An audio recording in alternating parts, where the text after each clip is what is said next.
Hello and Grüß Gott. Today I'm going to talk to you about crimping wires like for your automobile and also how to do some basic soldering. So a couple of things. A tool you always need is a voltmeter, like this digital voltmeter, because you always want to make sure your voltage source is not enabled. For example, on a car, you want to disconnect your negative terminal first and then disconnect the positive terminal. And that way you can do wiring in your car without having to risk any kind of injury or damage to the wiring system. Also, any wiring you're going to add, like to an automobile or a motorcycle, you want to make sure it has an inline fuse, like this one here. So that's very important in case you have a short circuit. You won't damage anything seriously in your wiring harness on your car or motorcycle. Some of the tools you're going to need, well, like if you want to do Molex or Amphenol connectors, you might need a tool similar to this. I'm not going to really talk about that today because that's a whole different subject. But for regular wiring, like what I call common bell wire, you're going to use some wire strippers like these. Actually, I'm going to recommend you don't use this type. This is a really cheap type. You adjust this screw here to adjust the gauge size. Here's another pair I had from when I worked for the Bell system. This is adjustable here for your different sizes. I actually prefer to use these automatic strippers. There's two kinds like this, which actually mechanically strips the wire, and it does it all the way around. All of the American wire gauge sizes are written here that you'll need for typical wiring around for your automobile or motorcycle. Or if you really want to spend the money, you can get a thermal stripper, which actually strips the insulation off by using a heat source. So I'll show you how to use that in a minute. You're gonna need a good pair of crimpers. Here's some crimpers. You notice it also has American wire gauge here.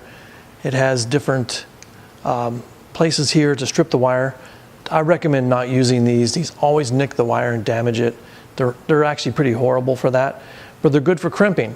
And if you look at the crimp here, it has red, blue, and yellow. And that relates to the type of connectors, and it has to do with the wire size gauge you're going to be using. So I always recommend you use good connectors, like here's a package of 3M. And so yellow ones are a smaller gauge wire, which actually, the smaller the gauge, the thicker the wire. So yellow is 10 through 12 gauge, blue is 14 through 16, and red is 18 through 22 gauge, and that's AWG, American wire gauge. So you'll need that, maybe some cutters, maybe some hemostats. One really great thing you're going to need if you want to solder is a pair of helping hands like this. They have sort of like alligator clips. You can adjust that. I originally bought this at Radio Shack probably 35, 40 years ago. Don't know where you can find them, but I'm sure on the internet you can research them out. Of course, you'll need a heat gun if you're going to do any heat shrink tubing over your wiring, which is one thing I always recommend. So I have a package of heat shrink tubing here, and I'll show you how to do that here in a minute. Here's a typical kind of wire I typically use. It's what we call bell wire or hookup wire. It's stranded, solid copper on the inside. Now you can also get solid, but solid tends to break easily with vibration, whereas stranded tends to be able to accept vibration a little bit more without damage. So that's good. They also make other kinds of wire for automobiles, like this is a very high insulative value wire, which is good for hot engine areas or for areas where there might be some high voltage in your car. This is Belden wire, pretty expensive stuff. Also, if you're working on an antique automobile, there's also cloth covered wire available. Here's an example of it. It's got a cloth covering on it made out of cotton, and that's instead of this plastic covering that you typically have. And then the really old wire, which I have not ever been able to find, is actually lacquered also and comes typically in green, maybe a couple other colors like black or red. But it's really hard to find. You'll find it maybe new old stock if you look on the internet. So as far as solder for soldering goes, you always want to use a rosin core solder. Never use acid core for automobile or motorcycle wiring. It'll cause damage. So you want to use rosin core. Here's some Kester solder. Radio Shack has a bunch of different kinds. This is the kind I prefer. It has actually some silver content in it. It's called silver bearing solder. And again, Radio Shack sells all sorts of solder. You can get it like this. Other companies make it. Here's some Sears Craftsman solder. It's probably made by Kester. It's again rosin core. And then if you're going to solder, you need a really good soldering iron. Here's a nice Weller I've had for probably 25, 30 years. You can change the tips out for different heats and different types of applications.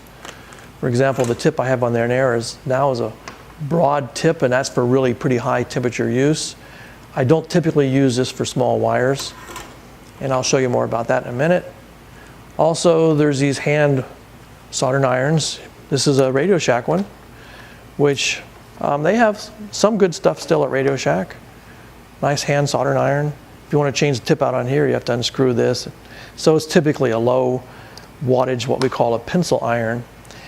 And so what I'm going to do here is I'm actually going to take this wiring harness here, and I want to add an instrument that reads voltage.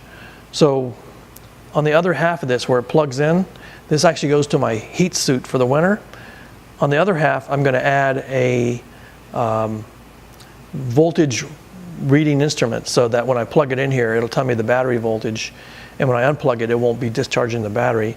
So I'm going to do that in my little project today. So I'm going to get it all set up, and I'll be right back. All right, at this point, what I've done is I simply cut 1/2 the harness. The reason I did that is I want to be able to trace back to the positive wire. In this case, I traced it with an ohm meter and checked and made sure this is the positive lead. If I'd cut both of them at once, it might be a little difficult to discern which is positive, which one's negative. They could easily get reversed. So I'm just going to do one lead at a time. And what I've done is I've taken a small piece of heat shrink about this length here, slipped it on one wire, then I put a bigger piece of heat shrink and slipped it back as well. What I'm going to do is I'm going to show you how to solder this wire, and I'll show you an alternate method using a different piece of wire. And then I'm going to slip this wire through here after I cut it, so this will go over both wires, and I'll do a similar treatment for the other wire. I'll show you what I'm talking about here in a second.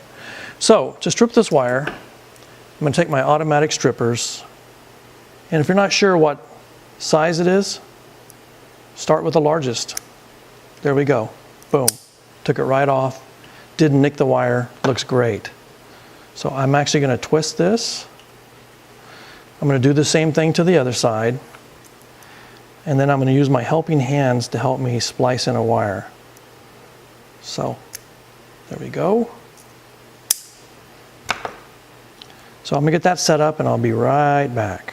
Okay, here's my splice. What I've done is I've taken these two ends, brought them together, and just twisted them together.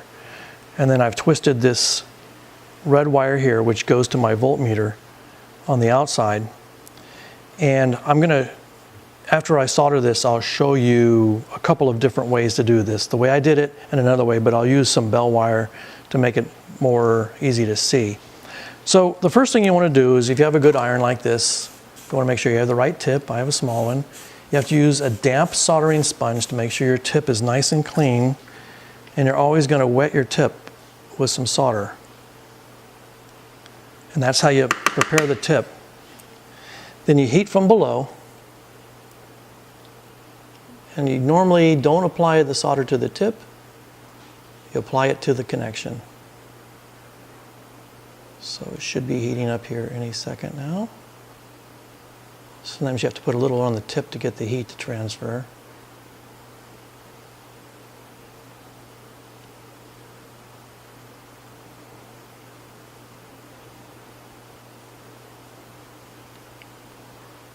And you don't want to use a whole lot of solder. You want to use just enough to wet the wire. You don't want solder dripping down.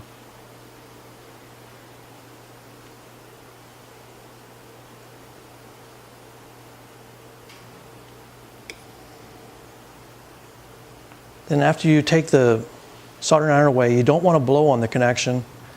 You want to just let it cool naturally, otherwise the solder can crystallize. So I'm going to let that cool down, I'm going to check my work, and I'll be right back. Okay, now if you've done this correctly, you should be able to see the individual strands of wire, but they should all be coated with solder. That's about what you want. You don't want any dripping down, and you want enough to where it sort of sweats in there or soaks in there. And it should do that naturally if you have enough good heat.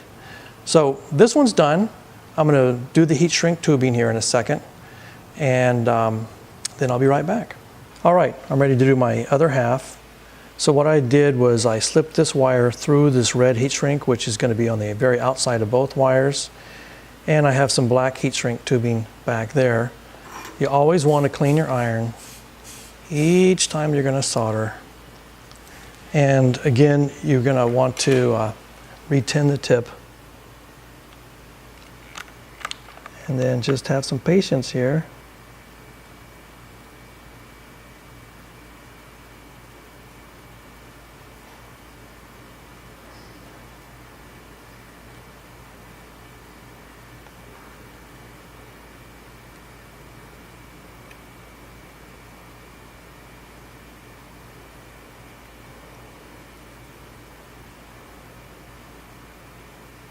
There we go, starting to flow now. I think I used too small of a tip for this gauge of wire. The problem with using too big of a tip is it melts all of the insulation.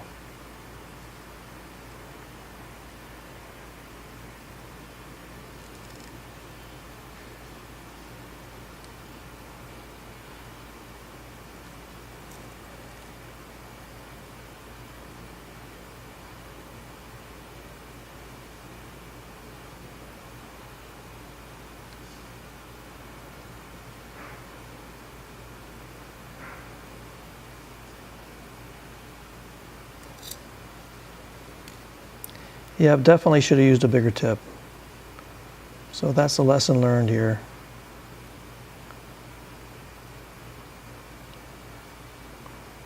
But perseverance wins.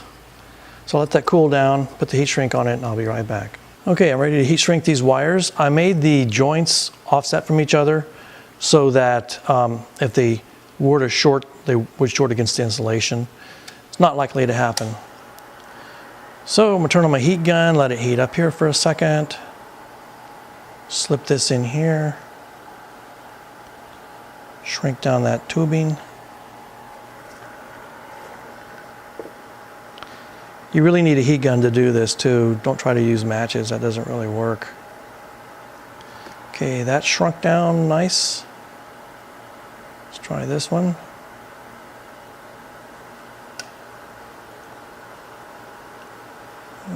Okay, that's shrunken, so I'm going to let it cool for just a second. I'm going to slip this over the whole thing and then heat shrink this, and that should make a good connection. Then I'll test it with my voltmeter, actually with a power supply. So I'll be right back. Okay, I've slipped the heat shrink over the whole connections, so I'm going to heat it up.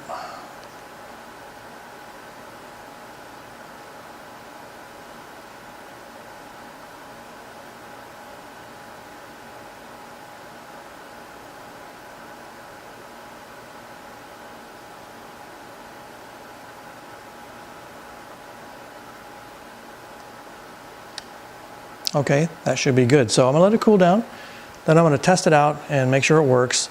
Then I'm going to show you a couple of ways that you can connect wires together before you solder them, and also show you how to crimp wires, because it's very important when you're going to crimp wires, don't solder the wires first. A lot of people do that.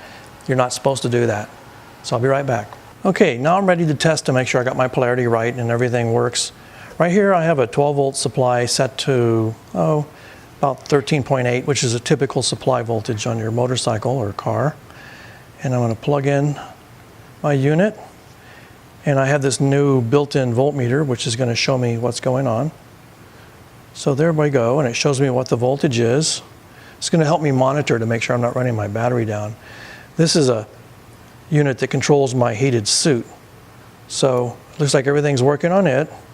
What's cool is if you start running the battery down, this will start showing that you don't have, it goes into warning mode, see? So if you have full voltage, there you go. Starts going down, starts giving you a warning so you can shut off some stuff or unplug your suit or whatever. So that all works. I'm going to set up a couple of wires here and I'll be right back. Okay, right now I'm going to show you a couple of ways I splice wires together. So let's say you want to splice these two together. Again, I'm going to use my automatic stripper tool. Strip off, maybe 1/2 inch, like that. Do it for the other wire I'm going to connect to. I'll sort of just lightly twist them together like that. And then what I actually do is sort of put them like that, and then I twist them together so it makes one straight twist. Now this is not the strongest connection, but it's the most compact connection. So when you solder it, again, the strands should just be showing when you solder it, but they should be covered with solder. It mechanically is very strong, and it also allows you to put heat shrink tubing on it, and it makes a great electrical connection. So the other method, which I learned when I used to work for the Bell system, is you're going to strip back a bit more wire, which isn't always that easy. So I'm going to do that for both these wires here. Again, if you don't know the gauge, just start with the largest hole and see if it'll strip.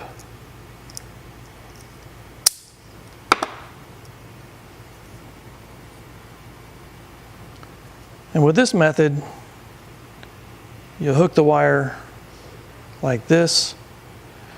I don't like this because this gets so nasty. You're going to bring this wire all the way around. You're going to bring this wire all the way around. And you're going to twist them like that.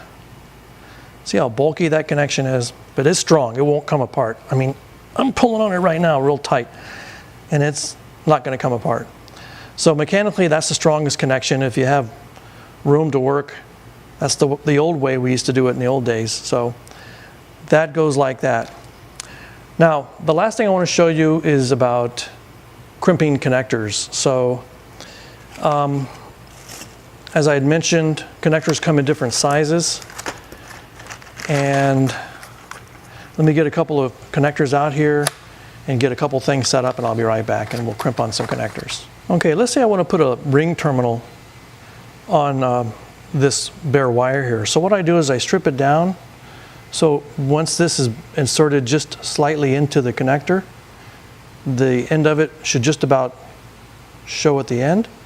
And again, it's really important on connectors that you don't pre-solder the wire, because that can actually make for a bad connection. This is a blue connector. I'm going to use the blue part here. And I'm going to put 2 crimps in it. 1, 2. Now that should be a very good connection, and it is. It's very snug, tight, it's not coming apart. And this plating on here is supposed to help make this so that it stays good and tight. Ideally, this would not be sticking out the end, but it's okay if it sticks out a little bit like that. Not a problem. Just make sure you have enough so that it does come to the end, and it also doesn't have bare wire hanging out this side. So that's really all there is to crimping. And again, you just use the size depending on the wire. And the same thing with the connectors. You're going to use those based upon the wire size. Yellow being the largest, red being the smallest. So that's all. Thanks for watching. Tschüss.